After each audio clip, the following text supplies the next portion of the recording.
আসসালামু আলাইকুম, আমাদের চ্যানেলে আপনাকে স্বাগতম। তো ফাইনালি 45টা ম্যাচ শেষ করার পর আমাকে এই সিলেকশন টোকেনটা দিয়েছে। তো আমি এখন সিলেকশন বক্সে যাই। এখানে সবাই হয়তো নেইমারকে সিলেক্ট করেছে, বাট আমি সিলেক্ট করেছি সেমি ক্লিকসয়কে, কারণ ও গোল পোচার এবং একটা পেইড স্কিল দেওয়া আছে ফেনোমেনাল ফিনিশিং। এই প্লেয়ারকে আমি নিতে চাচ্ছি। তো চলুন একটু রিভিউটা দেখে ফেলি যে কেমন পারফরমেন্স দেয়। প্রথমেই প্লেয়ারটাকে একটু ট্রেনিং করায়। তো এটার বেস্ট ট্রেনিংটা 5-4-12-10। তা আমি সেটাই সাজায় নিচ্ছি, এবং এটার যে বুস্টারটা অ্যাড করতে হবে সেটা স্ট্রাইকার ইনস্টিংক্ট।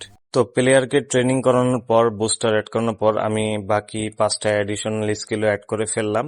দেখতেই পাচ্ছি আরো ডাবল টাচ স্কিলটা অ্যাড করা আছে, এটা খুব ভালো। লং রেঞ্জ কার্লার আছে, এটাও ভালো।